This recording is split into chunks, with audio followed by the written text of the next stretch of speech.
Hello everyone. आज हमारे साथ है तन्मय दत्त, जिनका इस बार आईआईएससी बेंगलोर में पीएचडी में सिलेक्शन हुआ है। और जेस्ट में इस बार ऑल इंडिया रैंक 88 था, तो उसमें से उसका सिलेक्शन हुआ है। और उनका जो है कि गेट में जो रैंक था 272 और नेट में 106 एलएस पे रैंक था। तन्मय, हमारी तरफ से बहुत ज़्यादा कॉन्ग्रेचुलेसन। सो मैं पहले आप सर को पहले मैं मतलब शुक्रिया करना चाहता हूँ कि मुझे ये प्लेटफॉर्म देने के लिए कि मैं अपना एक्सपीरियंस शेयर कर सकूं। तो इसके लिए पहले सर को मैं थैंक यू बोलता हूँ सर। और मैंने अभी आईआईएससी बेंगलुरु में centre for nano science and engineering department में पीएचडी का एडमिशन लिया है। मेरा फिजिक्स में भी सिलेक्शन हो गया था, लेकिन मेरा जो रिसर्च इंटरेस्ट था वो था active method with the help of nano motors and this kind of stuff. So उसके लिए मैंने देखा कि इस डिपार्टमेंट में मेरा वो काम हो रहा था, तो इसलिए मैंने centre for nano science and engineering department में मैंने एडमिशन लिया है आईआईएससी बेंगलुरु में। ओके। और तुम्हें कहाँ कहाँ इंटरव्यू अटेंड किया था तुमने? सर मैंने अगर थोड़ा सोच मतलब बहुत सारा जगह ही मतलब फॉर्म फिलअप किया था, लेकिन मैंने मेरा फर्स्ट इंटरव्यू था आइजर भोपाल में। उसके बाद मैंने दिया था आइजर भोपाल के बाद आइजर तिरुवनंतपुरम में। उसके बाद मैंने दिया था एसआईएनपी में, जो थियोरेटिकल डिपार्टमेंट, एसआईएनपी थियोरेटिकल में। उसके बाद ही मेरा कॉल आया आईआईएससी बेंगलुरु में। और देन मैंने दिया जेएनसीएसआर में। और उसके बाद मैंने दिया था, हाँ, सीएसआई यूजीसी डीएई, एक यूजीसी का एक लैब है, मैं डिटेल्स हम्म। में बाद में बोल दूंगा। और एक है आरआर कैट। और एक है जो इंस्टीट्यूशन वो है एसएन बोस। इन जगह मैंने इंटरव्यू दिया था सर। ओके। और तुम्हें सिलेक्शन कहाँ कहाँ मिला है? सर अभी तक तो ऑफर लेटर हर जगह से ही आ चुका है, मतलब मैंने जहां जहां दिया है वहां पर से आ चुका है। मतलब ये उन सर का मेहरबानी है और आप लोगों का आशीर्वाद कि मुझे उन लोगों को मतलब मुझको पसंद आए वो लोग। ये सर, वो माँ सरस्वती के आशीर्वाद से आ चुका है, मतलब जहां जहां दिया था वहां पर सिलेक्शन हो गया है सर। तो जो है ना कि आपको, मैं तो जानता हूँ कि आपको बहुत जो है कि इंस्टीट्यूट में सिलेक्शन हुआ है। और मैं तो ये भूल गया हूँ कि आपका घर और जो है कि आप कहाँ से एमएससी किया तो है, वो सारे बताइए। ओके सर, हाँ, तो मेरा जो घर है, मैं मेनली वेस्ट बंगाल में रहता हूँ। नॉर्थ 24 परगना का एक जगह है, वो खोला सोदपुर, वहां पर मैं रहता हूँ। और मैंने अपना बीएससी किया था बोंगोबाशी कॉलेज, वो कलकत्ता यूनिवर्सिटी के अंदर था। हम्म। उसके बाद मैंने जैम दिया था। और जैम देने के बाद मेरा सिलेक्शन हुआ था आईआईटी हैदराबाद में। और मैंने आईआईटी हैदराबाद से ही फिजिक्स में अपना मास्टर्स कंप्लीट किया है सर। अच्छा, उस कॉलेज में पार्थो सर है ना? या पार्थो घोष, वो वही मुझे सिखाते थे, पार्थो सर। ठीक है। हम्म। तो जो है ना, अभी आप को तो बहुत इंस्टीट्यूट में सिलेक्शन हुआ है। तो हम्म। हम लोग का भी प्लान है आपके साथ कि आप का जो है कि ऑलमोस्ट आपने जितने इंस्टीट्यूट में अटेंड किया है सारे इंस्टीट्यूट में आपको सिलेक्शन हो गया है। तो हाँ। आपको तो जो है ना कि इंटरव्यू के लिए आपको जो है कि क्या करना चाहिए, जो स्टूडेंट हम्म। को दिक्कत होता है कि प्रिपरेशन के टाइम हम्म। एग्जाम तो क्रैक हो जाता है बट इंटरव्यू सिलेक्शन के लिए तो हम्म। आप इसका जो है कि मास्टर लग रहा है।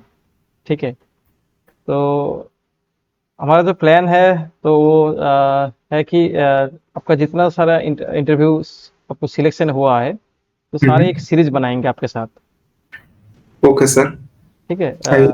और आप प्रिपरेशन कैसे लिया था वो सारे भी हम लोग डिस्कस करेंगे। हम्म। तो पहले बताइए कि इंटरव्यू के लिए क्या क्या प्रिपरेशन लिया था? सर, मैं ऑनेस्टली बोलूंगा तो ये हुआ था ना, क्योंकि जब गेट और जेस देने के बाद उठा तो उसके बाद इंटरव्यू के लिए उतना टाइम नहीं था, क्योंकि मेरा अभी रनिंग ईयर ही चल रहा है। तो मतलब अभी तक मेरा एमएससी खत्म नहीं, मतलब एमएससी का डिग्री अभी तक मुझे नहीं मिला। तो आप क्या हुआ? हाँ सर, बोलिए।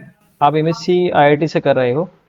आईआईटी से कर चुका हूँ, अभी कॉन्वोकेशन होगा कुछ 2-3 दिन बाद, तो अच्छा। अभी मुझे वो डिग्री मिलेगा। तो मैं अभी चल मैं यही बोलता तो तो उसके बाद क्या हुआ मतलब टाइम उतना ज़्यादा नहीं मिला मतलब मुझको, तो क्या किया था, उस वक़्त मैंने एक चीज़ किया था, वो था कि सेमेस्टर के वक़्त जब मैं पढ़ता था, तो कुछ स्टैंडर्ड बुक्स होते हैं सर। जैसे मैं इंटरव्यू के बाद टाइम भी बोलूँगा, लेकिन कुछ स्टैंडर्ड बुक्स होते हैं, जैसे सर आप लोग भी वही पढ़ाते हैं कि इलेक्ट्रोडायनामिक्स में डीजे ग्रिफिथ्स, उसके ऊपर कोई बुक मतलब ये बुक पढ़ना होता है, और इलेक्ट्रोडायनामिक्स और सॉलिड स्टेट में किटल इस और क्लासिकल मैकेनिक्स में गोल्डस्टीन। तो मैंने क्या किया था, वो जो स्टैंडर्ड बुक्स थे, वो बुक को मैंने एमएससी का फर्स्ट सेमेस्टर स्टार्ट किया था, तो तब से ही पढ़ता था। मतलब जो सेमेस्टर में था, जैसे फर्स्ट सेमेस्टर में मेरा क्लासिकल मैकेनिक्स और इलेक्ट्रोडायनामिक्स था, तो मैंने इसलिए गोल्डस्टीन और ग्रिफिथ्स पढ़ा था, और उसका थोड़ा एक सब नहीं, मतलब जो एक्सरसाइज का कुछ प्रॉब्लम अच्छा लगा मैंने सॉल्व किया था।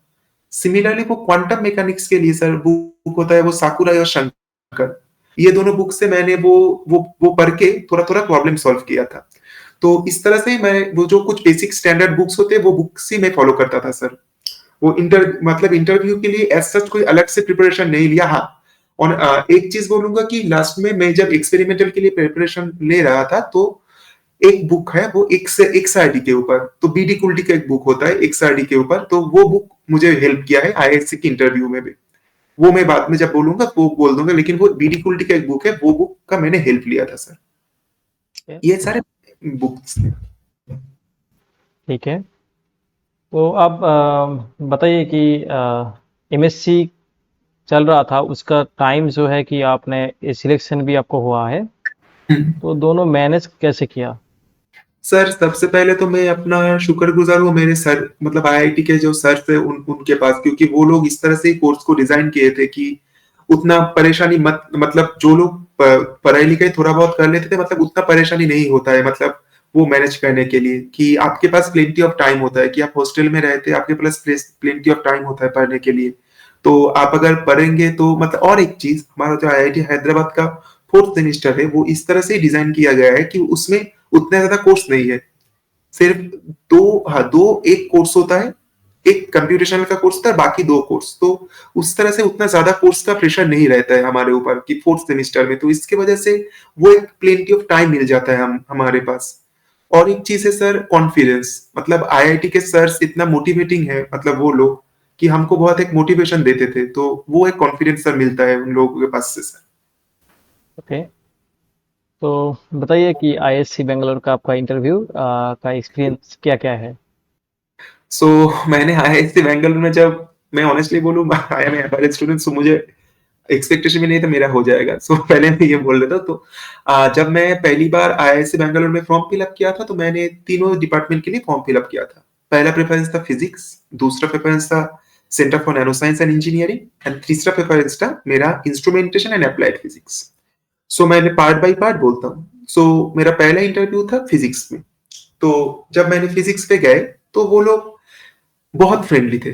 पहले मैं बोल देता हूँ, मतलब मैं जहाँ-जहाँ इंटरव्यू दिया है, वो लोग बहुत फ्रेंडली थे, बहुत हम्बल आदमी थे। मतलब मुझे कहीं पर भी जाके डिमोटिवेट या कुछ नहीं फील हुआ। तो इंटरव्यू के पहले मैं एक चीज बोलना चाहता हूँ, मतलब ये नहीं होता है कि इंटरव्यू के पहले कि तुम कैसे आंसर दो, इट डजेंट मैटर। तुम कितना राइट सॉरी तुम कितना राइट आंसर दे सको, ये मैटर नहीं करता। तुम मैटर करता तुम कैसे अप्रोच करते हो।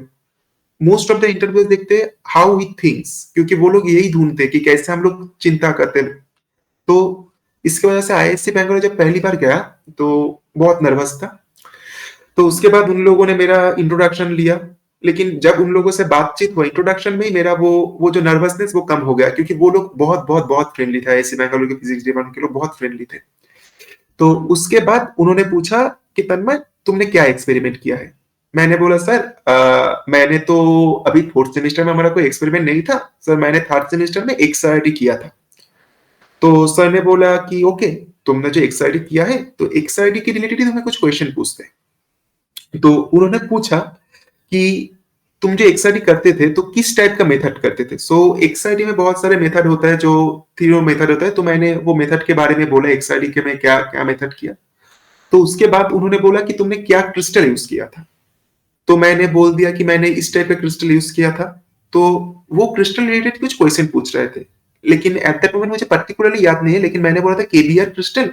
तो एक सर ने बोला कि केबीआर क्या स्ट्रक्चर होता है। तो एट दैट मोमेंट मैं इसलिए बोल रहा हूँ क्योंकि मैं अपना ऑनेस्ट एक्सपीरियंस दे रहा हूँ कि मैं भूल गया था सर। मैंने सर को ऑनेस्टली बोल दिया, क्योंकि मैं एक चीज दूंगा कि ऑनेस्टली बोलना, वो लोग बहुत अच्छे, वो लोग समझ जाएंगे। मैंने बोला सर मैंने तो थर्ड सेमेस्टर में ये एक्सपेरिमेंट किया था, मैं भूल गया हूँ सर, लेकिन मैं बाद में पढ़ के आपको बोल दूंगा अगर मुझे कुछ याद आएगा तो ये क्या है। तो उसके बाद उन्होंने इस टाइप का एक्सआरडी के बारे में एक क्वेश्चन पूछा। एक सर ने, तन्मय तुमने तो एक्सआरडी में इस टाइप का चीज किया था कि तुमने क्रिस्टल लिया था। Late me assume if I give U a glass और अ समथिंग लिक्विड, तो क्या इसका एक्सआरडी तुम निकाल सकते हो, इसका क्या एक्सआरडी पैटर्न बनेगा? तो मैंने बोला, थोड़ा सोचा था उस वक्त, क्योंकि तो ये नहीं आ पाएगा। लेकिन उसी वक्त मुझे इस बुक ने हेल्प किया था कि मैंने वो बुक पढ़ा था, जो बुक का नाम बोला पहले, बीडी कुल्टी का। वो बुक में था कि यस ये बनेगा, लेकिन ये एमोर्फस टाइप का जो सॉलिड होता है, इसके वजह से ये पैटर्न जो होता है वो विद जो पीक मिलता है वो पीक नहीं मिलेगा, थोड़ा विद मिलेगा। तो उसके बाद सर ने बोला, उन्होंने बोला गुड। तो उसके बाद ही उन्होंने मुझसे पूछा कि एक्सआरडी का, वो एक्सआरडी क्यों बोलते हैं हम इसको, एक्स डिफ्रैक्शन, तुम बोल रहे हो ब्रैग रिफ्लेक्शन और उसके बाद बोल रहे हो एक्स डिफ्रैक्शन, सो ये क्यों बोलते हो? तो ये मैंने बोला कि वो लाउ लाउ प्रिंसिपल लिया कि उसके बाद में ये सब कंडीशन बोला, तो उन्होंने बोला गुड। लेकिन उसके बाद ही एक और एक चीज था, एक ग्राफ प्लॉट करने दिया था। वो plot x square by x, हाँ एक्स स्क्वायर बाई एक्स, इस टाइप का ग्राफ प्लॉट करने उन्होंने दिया था। तो मैंने प्लॉट किया, वो लोग थोड़ा हेल्प किया था, क्योंकि मैंने उस वक्त नर्वसनेस की वजह से, मेरा इंटरव्यू अच्छा था लेकिन नर्वसनेस की वजह से मैं थोड़ा उल्टा कर दिया था, क्योंकि ऑड फंक्शन का ग्राफ था, मैंने वो इवेंट टाइप का कर दिया था। तो उन्होंने बोला था मैं कुछ गलती हो रहा है, मतलब वो लोग इतना हेल्पफुल थे, बोल रहे थे कुछ गलती हो रहा है। तो मैंने बोला सॉरी सर, ये तो ऑड फंक्शन है। तो बोला गुड, आप प्रोसीड कीजिए। उसके बाद एक सर ने एक ऐसा क्वेश्चन किया जो मुझे बहुत अच्छा लगा पर्सनली, कि वो कोई बुक में मुझे नहीं मिला था। बोला कि Tanmay, let me assume if I give you a light bulb. Okay, मैंने बोला okay sir. So what information you can take from this light bulb, मतलब तुम इस लाइट बल्ब से क्या क्या जानकारी ले सकते हो? तो उस वक्त नर्वस था, ऑल ऑफ अ सडन मतलब बहुत शॉक हो गया था। तो मैंने बोला सर इंटेंसिटी निकाल सकता हूँ और एक वेवलेंथ निकाल सकता हूँ। मेरा ब्रेन फ्रीज हो गया। तो उन्होंने उस वक्त बोला कि और एक चीज है, सोचो, फोटोन्स का प्रॉपर्टी। जब उन्होंने बोला फोटोन्स का property, all of a sudden मेरे दिमाग में स्ट्राइक कर गया कि वो पोलराइजेशन। सो ये पोलराइजेशन, सो उन्होंने बोला हाँ ठीक है, अब गुड, अब बोलो तुम इन सभी चीजों को कैसे मेजर करोगे। एंड उसके बाद मैंने बोला सर इंटेंसिटी के लिए मैं तो वो फोटो डायोड यूज करूंगा। तो बोला गुड, अब बोलो कि तुम वेवलेंथ कैसे मेजर करोगे। सो आई गॉट स्टक। देन उन्होंने बोला तुमने ये एक्सपेरिमेंट किया है तन्मय, याद करो। तो पहले पहले जो लोग सब बोलते हैं, मतलब एमएससी में तुम लोग आओगे तो देखोगे एक होता है वो स्पेक्ट्रोस्कोपी, मतलब स्पेक्ट्रोस्कोपी के पहले, सॉरी मैंने बोल दिया आंसर एग्जैक्टली, लेकिन वो होता है क्या, पर्टिकुलर मटेरियल का कुछ कैरेक्टराइजिंग लाइट होता है। जैसे सोडियम के लिए एक अलग सा लाइट निकलता है ऐसे। तो मैंने बोला सर कोई पर्टिकुलर कोई एटम रख दूंगा, कोई मटेरियल रख दूंगा, जो लाइट एब्जॉर्ब होगा बोल दूंगा वो सोर्स। तो उन्होंने बोला ये तो तुम मटेरियल का कैरेक्टराइजेशन कर रहे हो, हम पूछ रहे हैं तुमसे लाइट सोर्स का कैरेक्टराइजेशन। तो उसके बाद उन्होंने और हिंट बोला, सोचो तन्मय तुमने एक्सपेरिमेंट किया है। तो ऑल ऑफ ए सडन मेरा दिमाग में आ गया कि स्पेक्ट्रोस्कोपी। तो बोला वेरी गुड, अब बोलो कैसे करोगे। तो मैंने बोला सर प्रिज्म से करूंगा। तो उसके बाद प्रिज्म का जो बेसिक फंडामेंटल प्रिंसिपल है वो मैंने बोला। तो उन्होंने बोला good, okay Tanmay you can proceed. मतलब ये बोल के मेरा आईआईएससी का फिजिक्स डिपार्टमेंट का इंटरव्यू खत्म हुआ था। And my experience was very good, मतलब मुझे बहुत अच्छा लगा था इंटरव्यू देके सर। और उसमें सिलेक्ट हुआ था आपको? हाँ उसमें मैं सिलेक्ट हो भी गया था आईआईएससी फिजिक्स में सर। Okay, next. और नेक्स्ट मेरे इंटरव्यू था centre for nano science and engineering department में। उस इंटरव्यू के लिए ओके मैं गया था। मुझे पता नहीं था कि पहले 2 राउंड होगा। मैं पहले गया, लेकिन उसके बाद उन लोगों ने पहले डिपार्टमेंट की इंट्रोडक्शन दिया। उसके बाद 2 राउंड में इंटरव्यू होगा बोला। पहले राउंड में नॉर्मल इंटरव्यू, जनरल इंटरव्यू, उसके बाद specialization interview. That at that moment I got shock, because ये 2 राउंड के इंटरव्यू, ये मुझे बहुत डर लगता है, क्योंकि मुझे उतना कॉन्फिडेंस नहीं, मैं उतना अच्छा, मैं तो गया। तो वहां पर भी बहुत फ्रेंडली लोग थे। उन्होंने वो जो लोग पूछे साइंस डिपार्टमेंट में, मुझे जो पूछे वो कॉन्डेंस मैटर थ्योरी से ही पूछे, कॉन्डेंस मैटर से ही पूछे मेनली। वो लोग जो पूछना चाहते थे, यहाँ पर एक बुक है, वो बुक है ऑक्सफोर्ड का, वो सीमंस का एक बुक होता है। वो बुक से क्वेश्चन पूछा था कि तुम जो बैंड डायग्राम ड्रॉ कर रहे हो, कॉपर जो divalent, copper is a divalent atom, but you are filling the bands also. So अब तुम देखो कि पूरा बैंड ही तो फिल हो गया कॉपर की वजह से। तो कॉपर की वजह से पूरा बैंड फिल हो जाता है। तुम कैसे बोल सकते हो कि कॉपर एक इंसुलेटर नहीं होके एक मेटल है? तो उस वक्त मैंने थोड़ा शॉक हो गया था, लेकिन उसके बाद मैंने बोला sir, here we assuming the tight binding model theory और मॉलिक्यूलर ऑर्बिटल थ्योरी। वो बहुत अच्छा है वो बुक में, वो साइमंस में। मैंने बोला ये साइमंस का एक सर स्पेशल केस था, वहां पर ये लिखा भी हुआ था कि ये जो एजम्पशंस है, ये एजम्पशंस में कुछ गलती है सर। वो जो टाइट बाइंडिंग मॉडल में हमने इलेक्ट्रॉन को लिया था कि इलेक्ट्रॉन सिर्फ नियर बाई एटम्स के साथ ही इंटरेक्शन करता है, और 1D सेल लेके, ये 1D सेल लेके, 1D लैटिस चेन लेके ये सब किया था। तो बोला ठीक, राइट, यू आर, तुम सही डायरेक्शन में जा रहे हो। मतलब मैं एग्जैक्ट आंसर नहीं दे पाया, लेकिन उन लोगों ने बोला ठीक है तुम सही डायरेक्शन में जा रहे हो, ओके। तो उसके बाद उन्होंने मुझे पूछा वो फूरिया, फूरिया सीरीज नहीं, वो चीज के बारे में पूछा, वो फार्मी सरफेस। सो 1D 2D 3D में फार्मी सरफेस किस तरह से होते हैं एंड क्यों होते हैं, तुम किस तरह से ड्रॉ करते हो, वो डेंसिटी ऑफ स्टेट को लेके वो जो करना होता है, वो मैंने बोला, उन्होंने उनको बोला, तो वो लोग सेटिस्फाइड हुए थे। उसके बाद ही उन लोगों ने मुझे बोला कि Tanmay you are selected for the second round. तो उसके बाद मैंने सेकेंड राउंड में गया। तो सेकेंड राउंड में जब गया तो मुझे बहुत बहुत बहुत अच्छे लोग थे, वो लोग बोल रहे थे तन्मय तुम्हारा टॉपिक बोलो, तुम्हारा क्या पसंद के टॉपिक है। तो मैंने बोला सर मेरा पसंद के टॉपिक है अभी इस वक्त, उस वक्त मेरे दिमाग में आ रहा था क्वांटम मैकेनिक्स। तो मैंने बोला सर क्वांटम मैकेनिक्स। तो सर ने बोले क्या कहता तन्मय क्वांटम मैकेनिक्स बोल रहे हो, क्वांटम मैकेनिक्स का कौन सा टॉपिक तुम्हारा फेवरेट है? तो that's moment I got shocked all of a sudden ना। So I told them sir I think the application of Schrodinger equation, Schrodinger equation।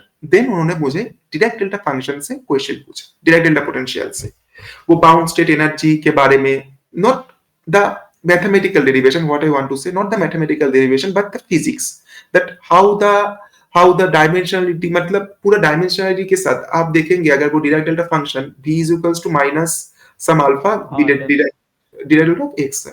हम्म, सो वो जो अल्फा का, वो बोले अल्फा का क्या है, अल्फा का सिग्निफिकेंस क्या है, और इसका तुम सिग्निफिकेंस बोलो। तो मैंने वो डायमेंशन एनालिसिस करके बोला सर ये आपका वो जो है डायरेक्ट डेल्टा ऑलवेज, अब अगर 1D में लेंगे तो 1/L डायमेंशन होगा, और ये तो लेफ्ट साइड में पोटेंशियल है, तो ये पोटेंशियल पर इस टाइप से बोला। तो उन्होंने बोला गुड। अब तो मैं तुमको डायरेक्ट डेल्टा पोटेंशियल दे रहा हूं, तो डायरेक्ट डेल्टा पोटेंशियल का तुम इक्वेशन कैसे निकालोगे, सॉल्यूशन कैसे निकालोगे, और सॉल्यूशन नहीं, एनर्जी आइगेनस्टेट कैसे निकालोगे। तो विदाउट कैलकुलेशन तुम मुझे मतलब समझाओ। तो उन्होंने बोला, मैंने बोल रहा था, तो वो लोग ही मुझे ऑल ऑफ ए हिंट दिया था, मैं तुम क्या कुछ मिस कर रहे हो, कुछ बाउंड्री कंडीशन।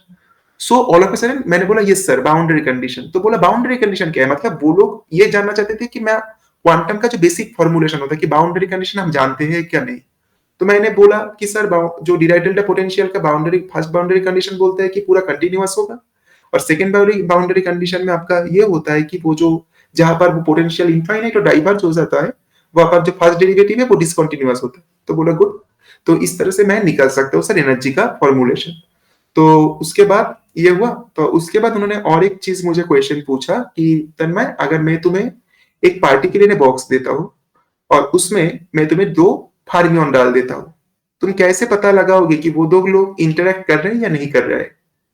तो ये क्वेश्चन सुन के भी मैं थोड़ा मतलब मेरा दिमाग घूम गया था, क्योंकि मुझे उस वक्त याद नहीं आ रहा था। तो मैंने बोला थोड़ा, मैंने बोला sir can I get some hints, मतलब मैंने इस तरह से डायरेक्ट, मतलब मैं ये बात बोला था always honest to the sir, they understand yourself, मतलब तुमको समझ जाएंगे कि वो लोग तुम्हारे पास तुम्हारे इंटरेस्ट है। तो उसके बाद उन्होंने हिंट्स दिया। तो उन्होंने बोला कि पार्टिकुलर बॉक्स में क्या क्या तुम निकालते हो, मतलब क्या किस किस का तुम एवरेज एनसेम्बल एवरेज करते हो। तो ऑल ऑफ ए सडन मेरे दिमाग में क्लिक किया पोजीशन का। तो बोला अब बोलो। तो मैंने बोला यस सर पोजीशन का जो दोनों का डिफरेंस होता है उसका एवरेज लूंगा, तो उसके वजह से मुझे इंटरेक्शन एनर्जी आ जाएगा। तो उसके बाद सर ने मुझे बोला कि तन्मय तुम भूल गए कि ये ग्रिफिथ्स का क्लासिक प्रॉब्लम है कि ये तो इंटरेक्शन एनर्जी था। तो मैंने बोला यस सर वो मैं अभी करके दिखाया, मतलब वो मैंने पढ़ा था, लेकिन सर ये थोड़ा नर्वसनेस है, मैं सर भूल गया था। सो इस तरह का मेरा सेंस का इंटरव्यू हुआ था सर। ओके नेक्स्ट मेरा था इंस्ट्रूमेंटेशन एंड अप्लाइड फिजिक्स में। वहां पर मेरा जो इंटरव्यू हुआ था, वहां पर मैंने दिया था सेमीकंडक्टर फिजिक्स में। वो लोग मुझे सेमीकंडक्टर फिजिक्स में सबसे बेसिक जो चीज पूछते हैं वो है Fermi Dirac distribution. What is the Fermi Dirac distribution and how can you draw it? The most easiest interview was in the IAP and the guides are also good. तो उसके बाद मैंने बोला फर्मी डिराक डिस्ट्रीब्यूशन के बारे में. उसके बाद मुझे पूछा डेंसिटी ऑफ स्टेट के बारे में, मतलब 1D 2D 3D में कैसे डेंसिटी ऑफ स्टेट होता है और कैसे नंबर ऑफ फ्री इलेक्ट्रॉन हम निकालते हैं, ये उन्होंने बोला ऐसे ये चीज. और उसके बाद मुझे क्वांटम मैकेनिक्स से वो एवरेज मतलब वो जो पार्टिकुलर बॉक्स होता है, वो पार्टिकुलर बॉक्स में जो टाइम एवोल्यूशन होता है ना, टाइम एवोल्यूशन, उसके बारे में उसको लेके एक क्वेश्चन 2-3 क्वेश्चन पूछा था. ऐसे मेरा आईआईटी का इंटरव्यू हुआ था सर. ओके. ये तीनों इंटरव्यू मुझे मेरा ऐसे हुआ था सर. तो बहुत अच्छा लगा तुम्हारा इंटरव्यू सुन के. और कहाँ का सिलेक्शन हुआ है वो बताओ. ठीक है. हाँ सर, तो मेरा अभी सिलेक्शन हुआ है आइजर भोपाल में. उसके बाद एसआईएनपी थियोरिटिकल में. उसके बाद मेरा हुआ है आइजर भोपाल एसआईएनपी थियोरिटिकल. उसके बाद वो जगह एसआईएनपी आइजर आईआईसी तो मैंने बोला सर. जेएनसीए सर. जेएनसीए सर. और उसके बाद मेरा हुआ है सीएसआर यूजीसी डीई लैब में हुआ है. आरआर कैट में हुआ है. एसएन बुश में हुआ है सर. और आइजर टीवीएम में. ऐसा कोई इंस्टीट्यूट है जहाँ पे आपका सिलेक्शन नहीं हुआ है, आपने इंटरव्यू दिया है? नहीं ऐसा अभी तक मतलब मैंने मुझे पता नहीं सर, लेकिन मतलब जहां जहां मैंने दिया था वहां मेरा हो गया था सर. ओके. तो नेक्स्ट सेशन में बाकी जो इंटरव्यू है वो हम लोग यहाँ पे डिस्कस करेंगे. ठीक है. Okay sir. और थैंक यू. तुम अपकमिंग स्टूडेंट के लिए इंटरव्यू के लिए कुछ बोलोगे, मतलब कहना चाहते हो कुछ? यस सर, मैं क्या बोलूं, मैं तो अभी बहुत छोटा हूँ सर. आप लोग एक्सपीरियंस है, लेकिन मेरा सिर्फ एक ही कहना है कि बी ऑनेस्ट. अपने साथ भी ऑनेस्ट रहना और अपने सर के साथ भी ऑनेस्ट रहना और भी हम्बल, क्योंकि हम्बल रहना बहुत जरूरी होता है ये चीज. और वो फंडामेंटल बुक्स पढ़ना चाहिए सर, यही और क्या सर. ठीक है. तो नेक्स्ट सेशन में हम लोग मिलेंगे और दूसरा कोई इंस्टीट्यूट का जो इंटरव्यू एक्सपीरियंस के साथ. तो अभी के लिए ओके इतना ही. और जो है कि लास्ट में जो है कि कॉन्ग्रेचुलेसन, ऑल द बेस्ट आपके ओके लिए. सर. ठीक. Thank you sir. Thank you.